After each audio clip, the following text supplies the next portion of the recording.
Donc les amis, nous voici donc dans Premiere Pro. On utilise les mêmes projets qu'on a utilisés lors de la précédente vidéo. Pour ceux qui n'ont pas encore vu cette vidéo là, je vous invite vivement à aller voir cette vidéo là, parce que voilà, pour mieux comprendre celle-ci, je l'ai déjà dit, je répète, c'est important. On va rapidement faire un petit tour de l'interface. Dans la précédente vidéo, j'avais dit qu'ici c'était les panneaux des projets. C'est là où on pouvait mettre tous nos rushs, toutes nos vidéos, nos fichiers et créer les dossiers. Et ici en haut, c'est les prévisualiseurs. C'est les vidéos, avant de les mettre dans la timeline, on peut déjà les prévisualiser ici. Par exemple, si je prends une des vidéos, celle-là par exemple, j'ai double-clic dessus, on voit que la vidéo elle apparaît ici, mais elle n'apparaît pas encore ici. Pour qu'une vidéo apparaisse ici sur l'écran de droite, il faut qu'elle soit dans la timeline. Donc ici, c'est les prévisualiseurs. On peut voir la vidéo avant qu'elle soit mise dans la timeline. Et ici justement, c'est les prévisualiseurs de la vidéo qui est dans la timeline. Si je prends par exemple cette vidéo en question, je la mets ici dans la timeline, on peut voir la vidéo, elle apparaît ici. Et ici justement, c'est notre timeline, c'est notre espace de travail, c'est ici qu'on travaille. C'est un peu comme une table dans laquelle on va venir y poser les assiettes, les couverts, enfin tout ce qui va avec. Concernant les outils, dans cette vidéo, on va pas voir tous les outils, parce qu'il y en a tellement que si on commence à voir les outils un par un, je risque de vous perdre. Je vais vous montrer en conséquent juste les outils nécessaires pour commencer déjà à éditer ces vidéos, à monter ces vidéos. Pour ça, on peut déjà remarquer qu'ici, à gauche de la timeline, on a une sorte des outils. Les outils, ils sont tous là. Encore une fois, on ne verra pas tous les outils. Le plus important, ça va être l'outil de sélection. Comme on peut voir, c'est la petite flèche. Quand je me positionne dessus, on me donne que c'est le raccourci R. Ça veut dire que si j'appuie sur R, c'est cet outil-là que je sélectionne. À quoi elle va servir? Et bah, par exemple, pour déplacer cette vidéo qui est dans la timeline, si je prends comme ça, c'est parce que justement cet outil R, elle est sélectionnée.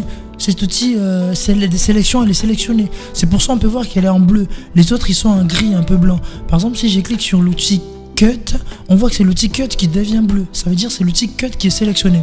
Donc là, si je dois déplacer un plan, je peux pas. Si j'appuie, je peux pas, je viens de couper. Parce que l'outil Cut, il sert à couper une vidéo et non pas à déplacer. Et au cas où je vais déplacer une vidéo, c'est soit j'appuie sur la touche R pour reprendre mon outil de sélection, ou alors j'appuie directement sur l'outil de sélection ici pour pouvoir déplacer ma vidéo. Et ensuite l'outil Cut, justement pour couper une vidéo, les raccourcis c'est C. Si par exemple je viens ici et que j'appuie sur la touche C, je vois que là l'outil Cut s'affiche et donc du coup je peux couper ma vidéo. Et ensuite c'est les raccourcis qu'on connaît tous bien, CTRL Z, CTRL C, CTRL V, bref ça j'y passe un peu, c'est pas utile, on le connaît déjà, même un enfant de 5 ans il sait. Il y a un autre raccourci qui te sera très utile quand tu commenceras à faire tes montages vidéo, c'est le raccourci CTRL K. Alors à quoi il sert? Le raccourci CTRL K, c'est un peu comme l'outil Cut, il sert à couper. Mais lui la particularité c'est que lui il va couper tout ce qui se trouve sur la ligne de lecture. Par exemple, je vais prendre une autre vidéo et je vais glisser cette vidéo ici, au-dessus de celle-là. Je reprends une autre vidéo, je réglisse au-dessus de celle-là. D'accord? Là, j'ai 3 vidéos dans ma timeline. Et si je vais couper toutes les vidéos en même temps, à l'endroit où se trouve ma barre de lecture, donc celle-là, cette barre bleue, bah si je fais par exemple CTRL K, non, je sélectionne en faisant CTRL A, et j'ai fait CTRL K, je peux voir en fait qu'elle m'a coupé toutes les vidéos à l'endroit où se situe la barre de lecture. Ça c'est super pratique pour ceux qui font du montage en multicam par exemple. Mais voilà, c'était juste à savoir, c'est intéressant, moi je m'en sers énormément et ça me fait gagner énormément de temps. Et d'ailleurs c'est le but des raccourcis, c'est de nous faire gagner du temps. Voyons maintenant à quoi servent les raccourcis I et O. Les raccourcis I et O, I pour in, O pour out, ça nous permet de sélectionner un plan dans une vidéo. Par exemple, je reviens ici dans mes dossiers, j'ai double-clic sur cette vidéo par exemple, j'ai la vidéo ici dans l'écran des prévisualisations. D'accord? Je ne l'ai pas encore ici parce que je ne l'ai pas encore mis dans la timeline. Une fois que je les mettrai dans la timeline, elle apparaîtra ici. Mais je l'ai ici. Justement, admettons que dans cette vidéo, j'ai lu la vidéo et je me dis que à cet endroit, je vais prendre cette partie-là. Bien, pour prendre cette partie uniquement, j'ai fait I. Ça me sélectionne comme point d'entrée là où j'ai mis mon I. Et ensuite, j'avance. Si je me dis, par exemple, je vais prendre jusqu'à ici, j'ai fait O.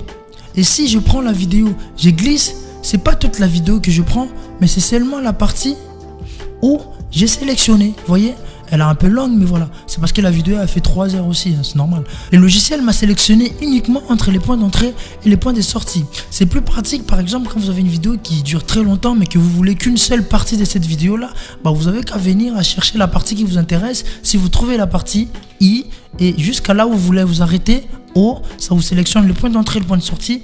Vous prenez, soit vous voulez prendre que la vidéo, à ce cas, il y a l'icône vidéo ici. Soit vous voulez prendre que l'audio de la partie sélectionnée, à ce cas, il y a l'icône audio.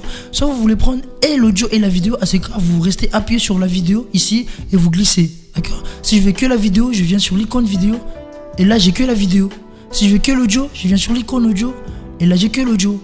Voilà. Tout ce que je vous disais, c'était de personnaliser les outils. Moi, personnellement, ce que je fais, j'ai pris tous les outils qui sont nécessaires en fait. Je les ai personnalisés sur toutes les touches qui sont à gauche de mon clavier. De manière à ce que ma main droite, elle reste sur la souris et ma main gauche, elle reste sur toutes les touches que j'utilise. Par exemple, pour supprimer, j'enlève les boutons supprimer, je les mets sur X. Pour copier, par exemple, au lieu de mettre CTRL-C, je le mets uniquement sur C. Pour couper, par exemple, on peut mettre A, etc. Donc, chacun peut personnaliser. Et pour personnaliser ces outils-là, on va faire CTRL-ALT-K. Là, on va voir les panneaux des outils, enfin, des personnalisations des outils qui apparaissent. Ou alors, on va dans Édition, Raccourci, Clavier. On voit ici, c'est écrit CTRL-ALT-K. Et j'ai exactement la même chose. Et on peut voir en fait tous les outils qui sont là, on peut les changer. Par exemple ici, si là j'ai l'outil de sélection, on avait vu que c'était R. Si je vais changer, je clique sur la petite croix ici là, je double-clique dans l'espace vide. Là on peut voir si je mets F par exemple, je peux désigner F comme étant les raccourcis me permettant d'appeler l'outil de sélection. Mais attention, le logiciel est quand même assez intelligent parce qu'il te dit que la lettre F est déjà utilisée comme raccourci pour un autre truc. C'est écrit ici. Le raccourci F est déjà utilisé par la commande d'application. Voilà. Après, c'est à toi de bidouiller un petit peu. Si tu veux absolument laisser cette touche-là, bah tu confirmes quand même. Sinon, tu peux trouver d'autres touches pour améliorer tes raccourcis. Là-dessus, moi, j'ai pas hésité. J'ai personnalisé tous les outils qui me servent au quotidien. Vraiment, je les ai mis tous, comme j'ai dit, sur la main gauche, de manière à aller très très vite dans mes montages. Et je peux vous dire, ça sert à quelque chose, les amis. Toi aussi, Maestro, n'hésite pas à personnaliser tes outils au max parce que ça peut te faire gagner énormément du temps. Et ensuite, une fois que tu as fini de créer tes raccourcis, tu peux les enregistrer. Tu enregistres tes pré-réglages. Tu viens ici en haut, là, c'est écrit enregistrer sous. Tu cliques dessus et là, tu vas nommer tes réglages. Moi, je vais l'appeler par exemple clavier perso A. Bon, je dis A comme ça parce que ça se trouve que je vais avoir besoin de modifier d'autres trucs derrière. À ce cas-là, je les enregistrerai au nom des claviers perso B. Donc voilà. Et ensuite, je clique sur OK. Et là, on peut voir que c'est ces claviers-là. Et si je clique à cet endroit ici, je peux changer. Si je vais revenir en arrière, c'est-à-dire remettre les raccourcis de base, enfin tous les trucs de base, je viens ici dans Adobe Premiere Pro CS6 ou alors valeur par défaut Adobe Premiere Pro. Si je clique dessus, tout se réinitialise, je repars en mode initial. Et je fais OK. Normalement là, tous les raccourcis ont été pris en compte. Comme je disais au début de la vidéo, il y a beaucoup trop d'outils à voir, notamment l'outil pour la vitesse, etc. Mais étant donné qu'on n'a pas encore effectué ne serait-ce qu'un seul montage, si je commence à vous donner tout ça, ça va vous perdre.